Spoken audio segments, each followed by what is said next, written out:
La propuesta de reforma laboral que el presidente Andrés Manuel López Obrador dio a conocer el día de hoy va a ser presentada ante el Poder Legislativo el próximo 5 de febrero del año en curso en la Cámara de Diputados y en la Cámara de Senado. Tiene por objetivo, entre otras cosas, establecer que el salario mínimo aumente siempre más que la inflación todos los años y que quede esto ya a título constitucional. Además, también busca reformar el sistema de pensiones en México para que los trabajadores puedan tener una pensión más realista en términos del gasto que necesitan día a día. En gobiernos anteriores, el crecimiento del salario mínimo siempre fue por debajo del índice anual de inflación. La intención es de que quede constitucionalmente asentado que ya nunca más el salario mínimo en México no perciba un incremento al menos superior al de la inflación. Mencionó que fue una injusticia durante los gobiernos anteriores y que se busca que nunca más vuelva a permitirse. Por tal motivo, se elevará a rango constitucional en el artículo 123 referente al trabajo. Y es muy importante recordar que las reformas constitucionales requieren de una mayoría calificada en cada una de las cámaras, es decir, en la Cámara de Diputados y en la Cámara de Senadores, para poder ser ratificadas. Es decir, necesitan mínimo 2/3 partes de ambas cámaras para poder darle el visto bueno a cambios en la Constitución.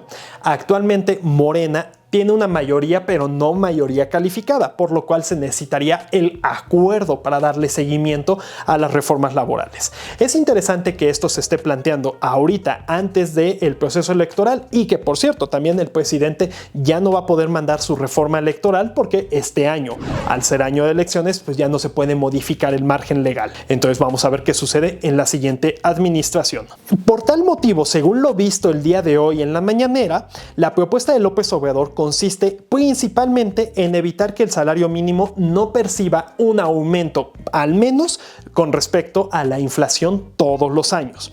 Esto para que el salario mínimo mantenga un cierto poder adquisitivo, que ponga un piso más parejo, principalmente para la clase obrera, la clase trabajadora de más base en el país, y que puedan seguir compitiendo y teniendo una mejor calidad de vida. Paso a paso vamos en este aspecto. Otro de los aspectos importantes en esta propuesta que va a mandar a la Cámara de Diputados y de Senadores el próximo 5 de febrero, y que haremos un live al respecto platicando del tema, consiste en reformar el sistema de pensiones para que los jubilados puedan percibir un pago mensual de pensión equivalente al último salario que recibieron, dado de alta en el IMSS y en el ISSSTE. Mucho ojo, esa es una característica importante y que deben de revisar siempre.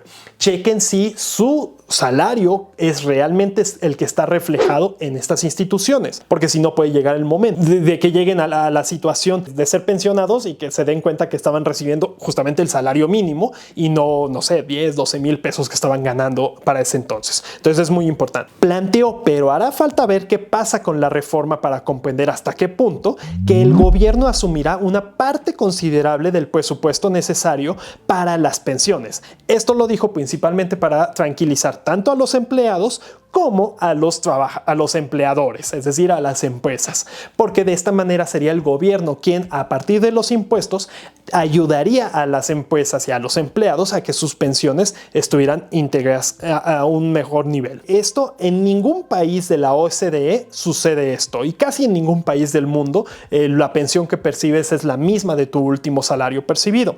De hecho, en la OCDE, en promedio, se gana la tasa de reemplazo, es decir, la cantidad de salario que percibes en pensión es cercana al 50.7%. Entonces, vamos a ver cómo se lleva a cabo esta situación. Y de todos modos, hay que ver qué sucede con la votación. El presidente puede plantear todas las reformas que quiera, pero si el poder legislativo no le da un seguimiento, un visto bueno, pues va a ser difícil que se implemente.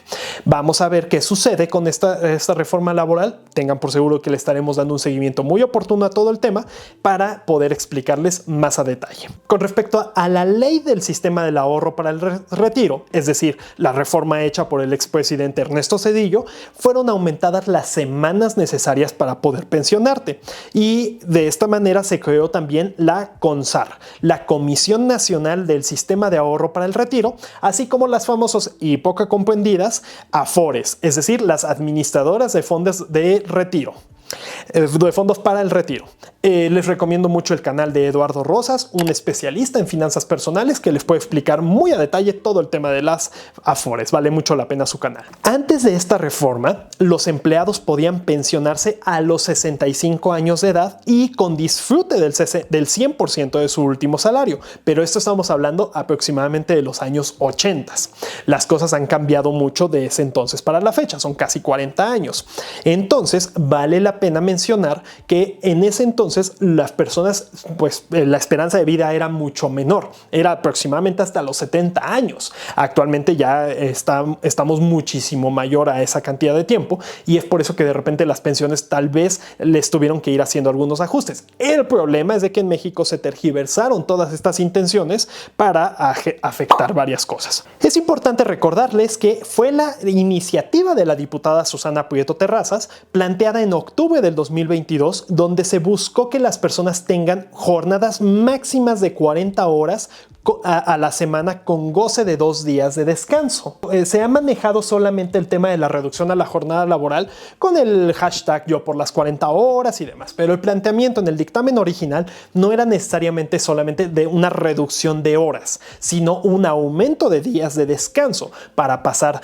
Por ley actualmente son por cada 6 días laborados de 8 horas máximo, es decir, las 48 horas, tienes derecho por ley a un día de descanso.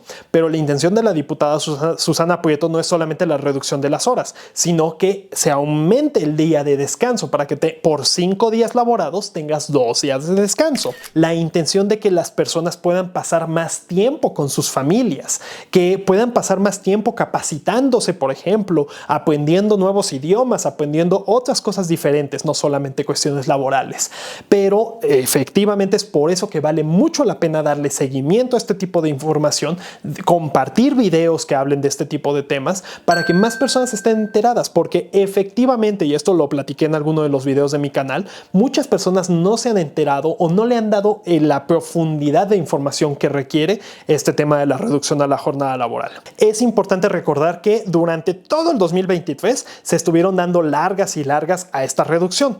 Además, según la encuesta nacional de ocupación y empleo en México, la última que se realizó el año pasado, cerca de 7.2 millones de trabajadores laboran más de 48 horas, más de lo que la Constitución dice que es la jornada máxima. Y cerca de 7 millones de personas tienen jornadas de más de 55 horas laborales a la semana. Les repito, esto según la encuesta nacional de ocupación y empleo del año pasado. Eso es gravísimo porque puede llegar a repercutir a título de salud, de emociones, de problemas cardíacos, cerebrales, etcétera, etcétera, estas jornadas extensas. De hecho, la OIT, la Organización Internacional de Trabajo, y la OMS, la Organización Mundial de la Salud, reconocen ya actualmente que la jornada laboral extensa, es decir, de más de 55 horas laborales a la semana, es la causa número 1 de fallecimientos a nivel mundial relacionados con el trabajo. Es muy importante hacer hincapié que el año pasado, a pretexto de ser necesaria más discusión, se crearon los foros de Parlamento abierto para la discusión de la reducción a la jornada laboral.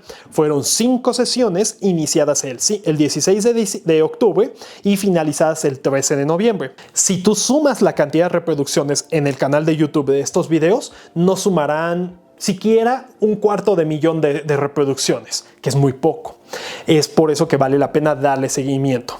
Y en teoría por eso se creó la comisión para discutir este tema, y de todos modos que la primera sesión iba a ser el 10 de enero, pues no se supo de nada. Nos dice Tania, mejor 2 días de descanso que reducir 1 hora por día y ya igual gastarás en pasajes, comida, tiempo. De hecho, justamente ese era el planteamiento del dictamen original.